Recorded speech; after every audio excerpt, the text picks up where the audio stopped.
memulakan ibadah kita pada pagi ini, mari kita berdoa. Bapa kami yang di surga, Engkau berkatilah ibadah kami pada pagi ini. Engkau utuslah Roh Kudus-Mu agar dapat menyentuh hati kami dengan firman-Mu pada pagi ini. Dalam nama Tuhan Yesus kami berdoa. Amin.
Shalom, selamat pagi. Puji Tuhan kita bertemu lagi dalam saluran bangkit hari ini. Tema kita hari ini adalah Tritunggal. Teks kita saya ambil daripada Ulangan bab 6 ayat 4. Dengarlah hai orang Israel, Tuhan itu Allah kita, Tuhan itu Esa. Saudara-saudara yang kekasih, kata Tritunggal sebenarnya tidak ada di dalam Alkitab. Kata Tritunggal tidak ada di dalam Alkitab. Tetapi konsep Tritunggal ada di mana-mana di dalam Alkitab. Sepertinya contoh dalam ayat yang telah kita baca tadi. Di dalam bahasa aslinya, dia katakan, Yahweh Elohanu, Yahweh Echad. Artinya, Yahweh adalah kata tunggal untuk Allah. Elohanu adalah kata plural untuk Allah. Plural artinya lebih daripada satu. Dan kembali dia mengatakan, Yahweh Echad, Tuhan yang Esa. Di dalam Ulangan bab 6:4 tadi kita telah membaca. Dengarlah hai orang Israel, Tuhan itu Allah kita, Tuhan itu Esa. Kata Tuhan adalah kata tunggal, tetapi Allah adalah kata plural atau kata jamak, atau kata yang memberikan pemahaman bahwa lebih daripada satu. Dan juga di dalam Kejadian bab 1 ayat 1. Pada mulanya Allah menciptakan langit dan bumi. Allah dipakai di kata Allah yang dipakai di sana adalah kata Elohim yang juga bentuk plural. Nah, saudara-saudara, memang kata Tritunggal tidak ada di dalam Alkitab. Itulah banyak yang kita tidak paham sebagai orang Kristen. Sehingga orang menuduh orang Kristen menyembah 3 Allah. Orang Kristen adalah menyembah 3 Allah. Allah Bapa, Allah Anak, Allah Roh. Nah, saudara-saudara yang kekasih, itu sebabnya kata Tritunggal diambil untuk menjelaskan konsep 3 nama Allah ini di dalam Alkitab. Seperti yang kita selalu katakan, Tritunggal adalah 3 di dalam satu kesatuan yang utuh atau satu kesatuan yang sempurna. Mereka adalah sempurna menjadi satu. Mereka adalah satu yang sempurna, tetapi memiliki 3 pribadi yang berbeda dengan pekerjaan masing-masing yang berbeda. Nah, saudara-saudara yang kekasih, sebenarnya Allah orang Kristen hanya satu. Biasanya orang yang ingin menuduh Allah orang Kristen itu 3 karena mereka pakai matematik tambah. 1 tambah 1 tambah 1 sama dengan 3. Yalah, kalau kita pakai tambah memang dia 3. Tapi kalau kita mau pakai matematik, tidak perlu memakai tambah saja. Kita pun boleh pakai derap. Ya, 1 derap 1 derap 1 tetap 1, ya kan? Nah, saudara-saudara yang kekasih, itu hanyalah permainan karena kita mau menunjukkan satu kesatuan yang utuh. Nah, saudara-saudara yang kekasih, Tritunggal dipakai untuk menjelaskan konsep kealahan yang terdapat di dalam Alkitab. Dalam Alkitab ada 3 pekerjaan pribadi Allah. Ya, yang seperti yang kita kenal, ya. Allah Bapa. Kenapa kita memanggil Dia sebagai Allah Bapa? Karena Dialah Allah yang mencipta langit dan bumi. Allah yang menghasilkan semua ciptaan di bumi. Dan dari Dialah segala sesuatu di bumi. Di sini kita mengenal Dia sebagai sumber segala ciptaan. Itulah kita memanggil Dia sebagai Bapa. Bapa dari semua. Bapa asal usul dari semua. Dialah sumber segala sesuatu. Itulah sebab kita memanggil Dia Allah Bapa. Nah, mengapa kita memanggil Dia Allah Anak? Ya, Yesus Kristus dikenal sebagai anak Allah. Saudara-saudara, anak Allah juga merupakan masalah besar di dalam kekristenan. Terlebih-lebih bagi orang yang tidak memahami kekristenan. Kata anak Allah yang menunjukkan Yesus Kristus adalah Allah yang telah menjelma menjadi manusia, yang diutus untuk menyelamatkan manusia. Jadi Allah Anak atau Yesus Kristus, kita mengenal Dia karena Dia datang untuk menyelamatkan manusia. Allah Bapa, Dia adalah pencipta langit dan bumi. Allah Anak, Dialah Allah yang datang menyelamatkan manusia. Saudara-saudara, banyak orang mempersoalkan Allah anak ini atau anak Allah ini.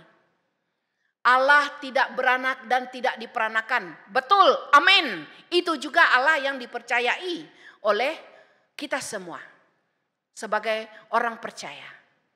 Tetapi kenapa anak Allah? Saudara-saudara, kalau saya mau bertanya, pernahkah kamu tengok Mami Bulan dengan Dedi Bulan berkawin-kawin, honeymoon, mengeluarkan anak bulan? Atau bapak tangga dengan emak tangga berhanimun-hanimun mengeluarkan atau melahirkan anak tangga? Atau bapak Bumi Sarawak berkawin-kawin dengan emak Bumi Sarawak menghasilkan kamu sebagai anak Sarawak? Macam itukah? Saudara-saudara, kata anak di sini tidak boleh dipahami secara lahiriah. Anak yang diperanak atau beranak tidak. Karena bulan tidak dapat beranak, tangga tidak dapat beranak, Sarawak tidak dapat beranak. Itulah pemahaman yang dipakai untuk menjelaskan anak Allah ini. Jadi anak dipakai di dalam anak Allah ini adalah sebagai kata hiasan, kata kiasan atau kata istilah, ya. Jadi dia bukan, tidak boleh diterjemahkan secara harafiah. Kalau kita mau menerjemahkan secara harafiah, itulah kita tadi tahu bahwa anak bulan itu dihasilkan oleh mak bapak bulan yang berkawin-kawin, ya kan? Atau anak tangga itu mereka sorok-sorok di bawah rumah, akhirnya melahirkan anak tangga.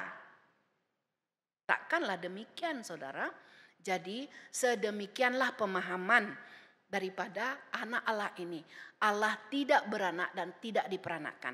Tetapi kata Allah ini menunjukkan bahwa anak itu identik dengan bapak, menyerupai bapak, ciri-ciri sama dengan bapak.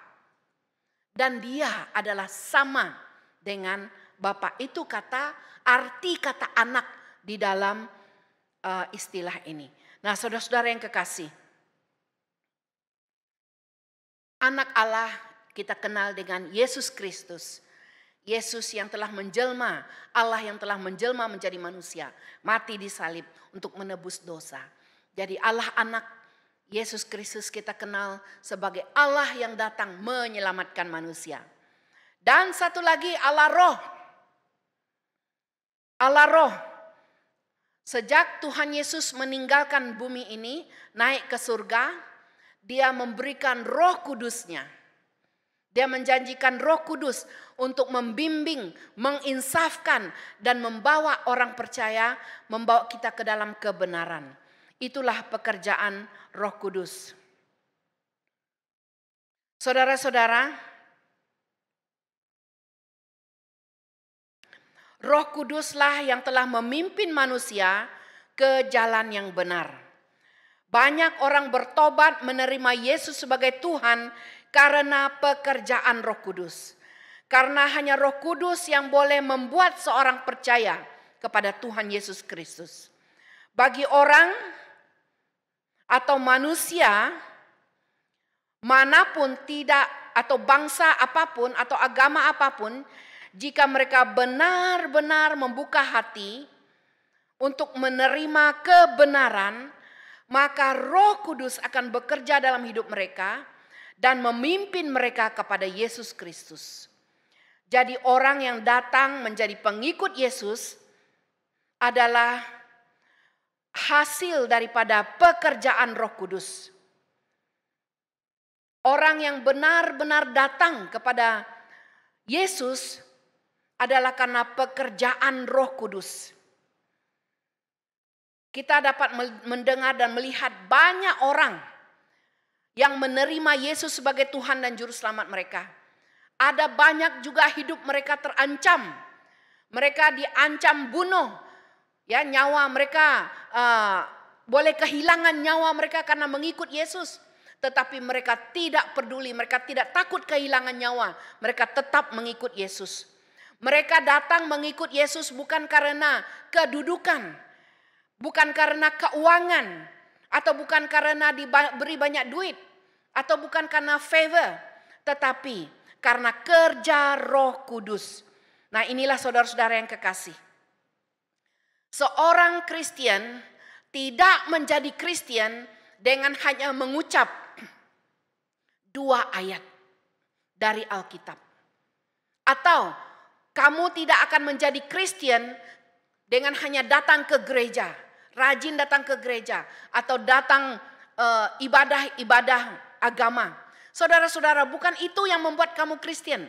Yang membuat kamu Kristen adalah kamu telah menerima Roh Kudus dalam hati kamu. Hati kamu sudah menerima Tuhan Yesus sebagai Tuhan dan Juru Selamat. Roh Kudus sudah bekerja dalam hati kamu. Itulah yang membuat kamu Kristen. Jadi bukan dengan senang-senang kamu mau jadi Kristen. Oke, saya sudah tamat pengajian kelas baptisan, sudah tamat pengajian kelas peneguhan. Oke, saya sudah register di gereja Metodis Tudan. Sah kamu jadi orang Kristen. Saudara-saudara, itu tidak menjamin kamu menjadi Kristen. Yang menjamin kamu menjadi Kristen adalah Roh Kudus yang telah masuk dalam hidupmu, yang telah engkau terima, yang engkau telah menyerahkan dirimu kepada Dia. Barulah engkau menjadi orang Kristen yang benar. Itu sebabnya saudara, banyak orang Kristen di luar sana boleh mengelirukan. Cakap orang Kristen tapi hidup macam ini. Saudara-saudara, pertanyaan besar. Adakah benar-benar dia sudah menjadi pengikut Yesus yang benar? Adakah dia sudah benar-benar menerima Yesus sebagai Tuhan dan Juru Selamat? Saudara-saudara yang kekasih, itulah tanda kita menjadi orang Kristen. Sudah menerima Yesus sebagai Tuhan dan Juru Selamat kita. Dan membiarkan hidup kita dipimpin oleh Roh Kudus. Jadi ingat saudara, kita menjadi orang Kristen bukan hanya sekedar membaca 2 ayat dari Alkitab. Sah kamu jadi orang Kristen, tidak. Kamu menjadi orang Kristen karena telah menerima Roh Kudus, menerima Tuhan Yesus sebagai Tuhan dan Juru Selamat kamu. Jadi saudara-saudara yang kekasih, 3 pribadi, Allah Bapa, Yesus Kristus dan Roh Kudus adalah satu kesatuan yang utuh, yang sempurna. Orang Kristen menyembah Allah yang esa. Allah yang mempunyai 3 sifat pribadi dalam pekerjaannya. Tetapi ketiga pribadi ini tidak terpisah dari satu dengan yang lain. Dan tidak ada yang tinggi dan tidak ada yang rendah. Ketiganya esa. Satu-satu kesempurnaan. Satu kesatuan yang sempurna. Dan tidak ada ilustrasi yang boleh mengilustrasikan ketiga sifat Allah ini secara sempurna. Kecuali kita kembali melihat konsep-konsep ini di dalam Alkitab. Nah saudara-saudara yang kekasih, marilah kita belajar mengenali Allah kita. Mengenali Allah kita yang sempurna. Mengenali Allah kita yang maha kasih. Mengenali Allah kita yang maha adil. Saudara-saudara, pada hari yang kedua, kita sudah mengenali bahwa kasih Allah telah mengampuni dosa. Dan keadilan Allah telah menghukum dosa. Hanya terjadi di satu tempat, yaitu di kayu salib. Saudara-saudara, Dia bukan Allah yang 3, tetapi Dia adalah 3 di dalam satu kesatuan. Kita berdoa supaya kita memahami konsep ini. Kita berdoa supaya kita boleh mengenali Allah yang pribadi ini. Mereka adalah Allah yang pribadi, yang boleh mengenali pribadi kita. Kita boleh berhubungan pribadi secara personal dengan mereka. Kita boleh menjalin perhubungan yang pribadi dengan mereka. Dengan Dia, Allah kita. Saudara yang kekasih, marilah kita belajar mengenali Allah kita. Mari kita berdoa. Bapa, kami berdoa, berikan hikmat kepada kami, supaya kami dapat mengenali begitu besar, begitu tinggi, begitu dalam Begitu sempurna kasih Allah kepada kami. Tolonglah Tuhan, supaya kami boleh mengenali Engkau dengan lebih dalam. Supaya kami boleh mengalami kasih-Mu. Supaya kami boleh mengalami kuasa-Mu. Supaya kami tidak sia-sia menjadi orang Kristen. Tetapi kami boleh menjadi orang Kristen yang memancarkan kemuliaan Allah. Menjadi orang Kristen yang menemukan arah tuju daripada hidup kami. Dalam nama Yesus kami berdoa. Amin. Puji Tuhan, terima kasih Tuhan memberkati kita.